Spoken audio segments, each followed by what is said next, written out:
یہ ہے بہت اہم موضوع. یہاں اس سورہ آیت مبارکہ میں ایک خاص واقعہ جو ہے اس کا پس منظر ہے، اس کو سمجھ لیجئے کہ یہ موضوع یہاں زیر بحث کیسے آ گیا. یہ تیسرا نقطہ ہے. اس کو شان نزول بھی کہتے ہیں، اور در حقیقت یہ میں اس کے لیے لفظ استعمال کر رہا ہوں پس منظر. اس آیت کے پس منظر میں تحویل قبلہ کا جو واقعہ ہوا ہے وہ ہے. آپ کے علم میں ہوگا کہ حضور جب تک مکے میں رہے آپ نماز ایسے پڑھتے تھے، خانہ کعبہ کے جنوبی سمت میں کھڑے ہوتے تھے جو رکن یمانی ہے، اور دوسرا وہ رکن ہے جس میں کہ حجر اسود نصب ہے. ان دونوں کے درمیان اگر کوئی شخص کھڑا ہوگا تو اس کو کہتے ہیں استقبال القبلتین. بیک وقت خانہ کعبہ بھی سامنے ہے اور بالکل سیدھ میں بیت المقدس بھی سامنے ہے. استقبال القبلتین مکے میں رہتے ہوئے ممکن تھا، اس لیے کہ اگر آپ خانہ کعبہ کے جنوب میں کھڑے ہیں تو آپ کے سامنے کعبہ ہے اور اسی سیدھ کے اندر بیت المقدس بھی ہے. لیکن جب آپ ہجرت فرما کر تشریف لے آئے مدینہ منورہ، اب مدینہ منورہ کے جنوب میں ہے بیت اللہ خانہ کعبہ مکہ مکرمہ، اور شمال میں ہے بیت المقدس، لہذا اب استقبال القبلتین تو ممکن نہیں. اب یہ ہم نہیں جانتے، نہیں کہہ سکتے کہ آیا یہ کسی وحی خفی کی بنیاد پر ہوا، اس لیے قرآن میں کوئی وحی جلی موجود نہیں ہے، یا یہ حضور کا اپنا اجتہاد تھا جس سے کہ اللہ تعالیٰ نے پھر ریکگنائز کر لیا، اس کو منظور کر لیا. لیکن حضور نے مدینے جا کر نماز پڑھنی شروع کی بیت المقدس کی طرف رخ کر کے، شمال کی طرف، اور خانہ کعبہ پشت پر ہے. یہ چیز شاخ گزر رہی تھی ان لوگوں کو جو مکے سے چل کر آئے تھے. جتنی محبت انہیں خانہ کعبہ سے تھی اس کا ہم اندازہ نہیں کر سکتے.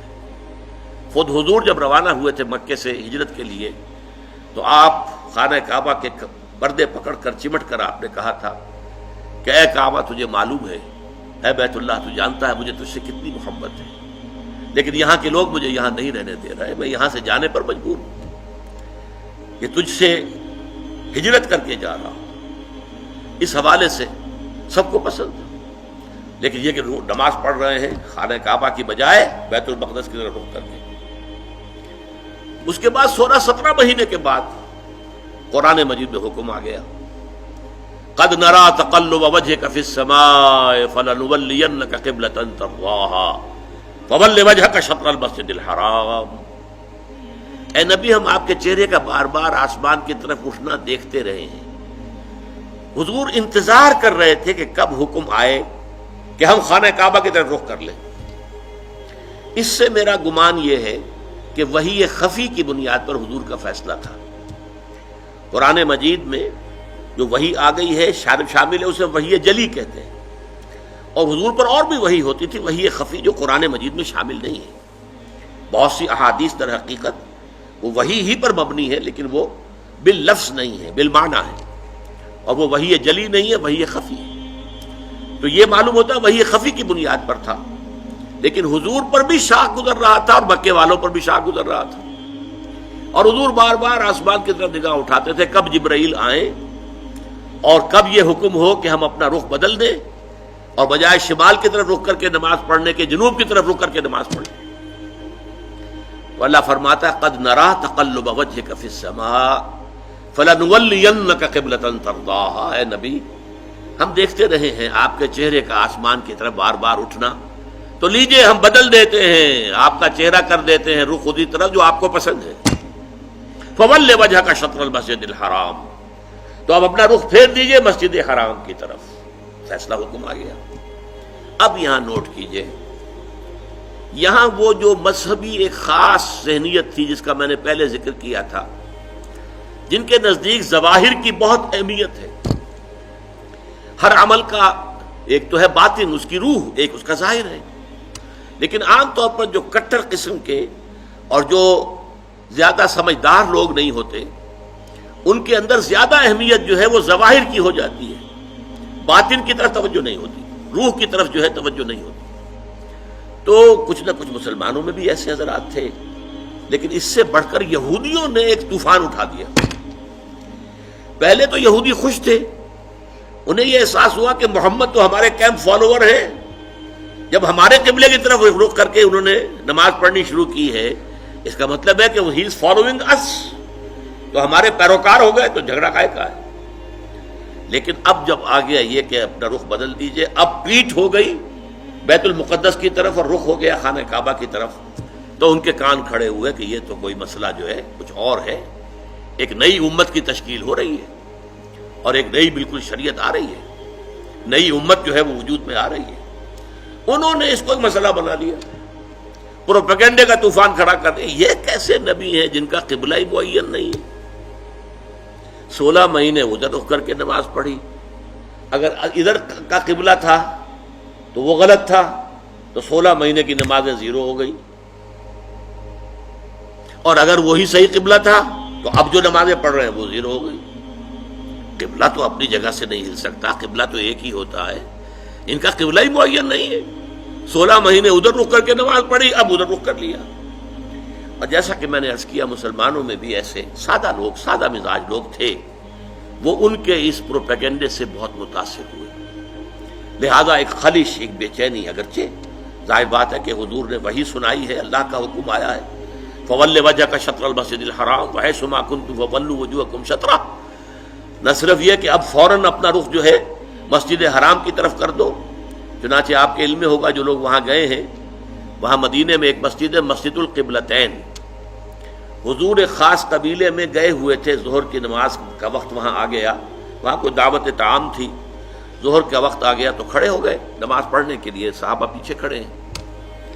اسی دوران میں، نماز کے دوران یہ آیات نازل ہوئی. حضور نے وہی قبلہ بدلا اپنا، فَوَلِّ وَجْهَكَ شَطْرَ الْمَسْجِدِ الْحَرَامِ. اب حکم الہی آنے کے بعد تو تاخیر 1 منٹ کی بھی جائز نہیں، تو فوراً آپ نے رخ بدل لیا اور تمام نمازیوں نے بھی رخ بدل لیا. اس لیے اس مسجد میں 2 طرف محرابیں بنی ہوئی ہیں. ایک محراب جو ہے وہ شمال کی طرف ہے بیت المقدس کی طرف، اور ایک محراب ہے مکے کی طرف جنوب کی جانب. اسی لیے اس کو کہتے ہیں مسجد القبلتین، 2 قبلوں والی مسجد. لیکن یہاں حکم یہ بھی ہے وَأَيْنَمَا تَكُونُوا فَوَجُّ، جہاں کہیں بھی تم ہو فَوَلُّوا وُجُوهَكُمْ شَطْرَهُ، اے مسلمانوں جہاں کہیں بھی ہو اپنا رخ مسجد حرام کی طرف کرو.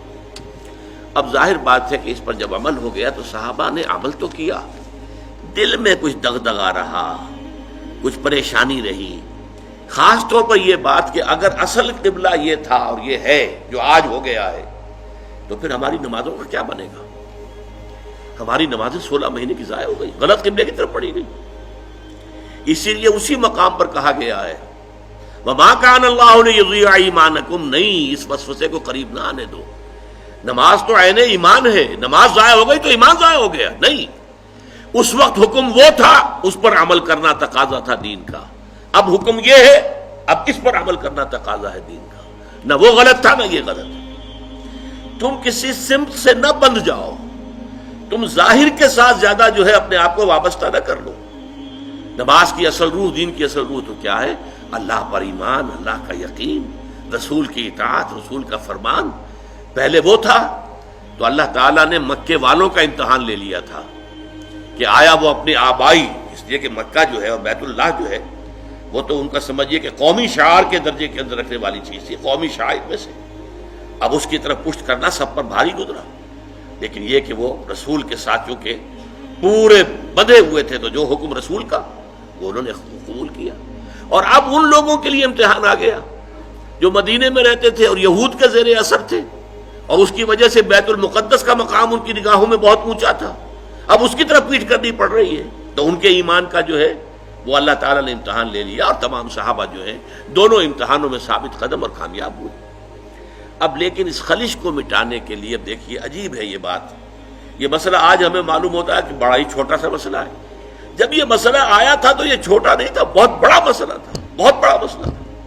خاص طور پر وہ جو ایک ذہنیت ہے کہ جو دین کے اعمال ہیں ان کی روح کی بجائے ساری نگاہ جو ہے وہ اس کے ظاہر سے وابستہ ہو جاتی ہے، اس کے لیے یہ معاملہ بہت کٹھن تھا. یہی وجہ ہے اس قرآن مجید میں آپ کے علم میں ہوگا پورے 2 رکوع ہیں تحویل قبلہ کے اوپر.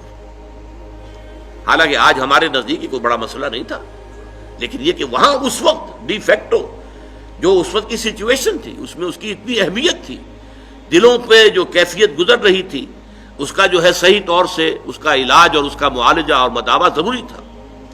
دو رکوع جو ہے، رکوع 17واں اور 18واں، دوسرے پارہ سیقول کے پہلے دو رکوع خاص اسی پر ہے، جس تکرار کے ساتھ فولوا وجوہکم شطرہ، فولوا وجوہکم شطرہ، اس سے دو رکوع پہلے ایک بات کہی گئی، یہ آپ کو ملے گا 14ویں رکوع کے اندر، وَلِلَّهِ الْمَشْرِقُ وَالْمَغْرِبُ فَأَيْنَمَا تُوَلُّوا فَثَمَّ وَجْهُ اللَّهِ۔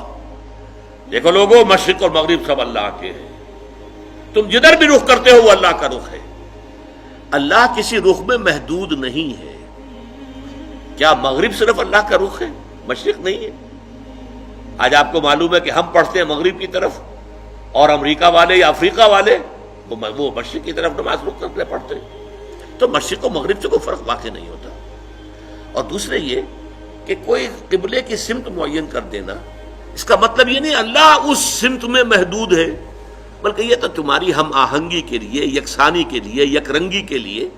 ایسا نہ ہو کہ اب آپ کھڑے تو کسی کا رخ ادھر ہے، کسی کا رخ ادھر ہے، کسی کا ادھر ہے، کسی کا ادھر ہے، یہ نہیں، سب ایک رخ میں کھڑے ہوئے ہوں، صفیں بندھی ہوئی ہوں، دیکھنے والا جو ہے کوئی شخص اگر آ جائے اچانک وہ بھی اس سے متاثر ہوتا ہے۔ ایک فرانسیسی سیاح صرف اس منظر کو دیکھ کر ایمان لے آیا تھا۔ وہ آیا تھا مصر سیاحت کے لیے، اور وہ جو بہت بڑا وہاں کا دارالعلوم ہے جامع الازہر، اس کی جو جامع مسجد ہے، اس کے وہ مینار پر چڑھ گیا، عصر کا وقت تھا، مینار کے اوپر سے اس نے منظر دیکھا، صحن میں عصر کی جماعت ہو رہی تھی۔ اب ایک امام کے پیچھے کھڑے ہیں، سیدھی سیدھی صفیں بندھی ہوئی ہیں، ایک امام کا کوشن ہے اور وہ جھک رہے ہیں، اور اسی طرح سے کوشن آئی ہے وہ کھڑے ہو گئے ہیں۔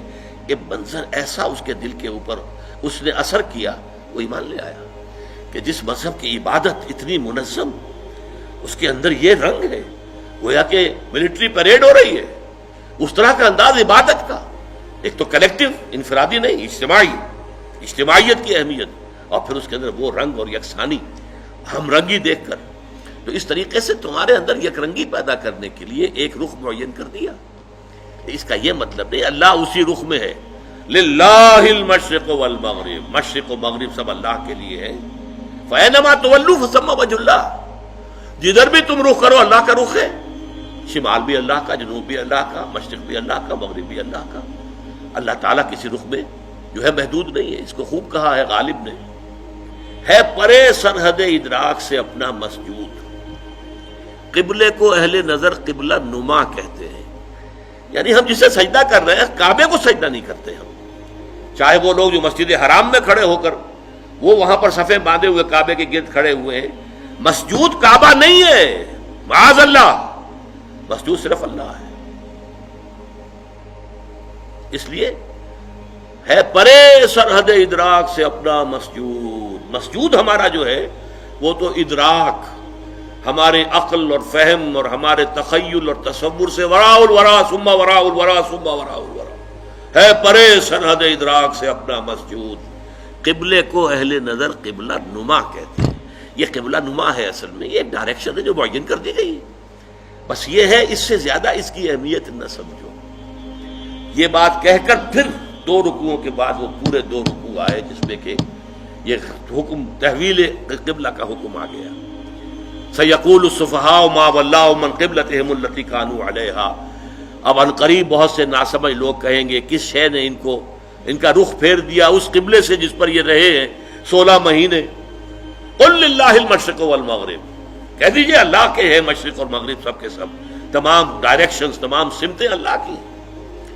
اب دیکھیے اس کے بعد دو رکوع میں تحویل قبلہ کے احکام لانے کے بعد پھر دو رکوعوں کے بعد 19-20 نکال دیجئے، پھر 21ویں رکوع کی یہ پہلی آیت ہے۔ گویا کہ یوں سمجھیے کہ یہ جیسے میرا دھڑ ہے، دو رکوع 17-18 یہ تو میرے دھڑ کے مانند ہے کہ دو رکوع مکمل ہے تحویل قبلہ کے حکم پر، لیکن دو رکوع پہلے بھی ایک آیت آ گئی، للہ المشرق والمغرب فَأَيْنَمَا تُوَلُّوا فَثَمَّ وَجْهُ اللَّهِ۔ اس کے بعد بھی اگر کوئی خلش رہ گئی، کوئی دل کے اندر جو بے اطمینانی رہ گئی ہوگے کچھ لوگ، اب اس کے لیے آخری جس کو کہیں گے موپنگ اپ آپریشن، 2 رکوعوں کے بعد لیس البر ان تولوا وجوہکم قبل المشرق والمغرب، نیکی یہی نہیں ہے کہ تم اپنے چہرے مشرق و مغرب کی طرف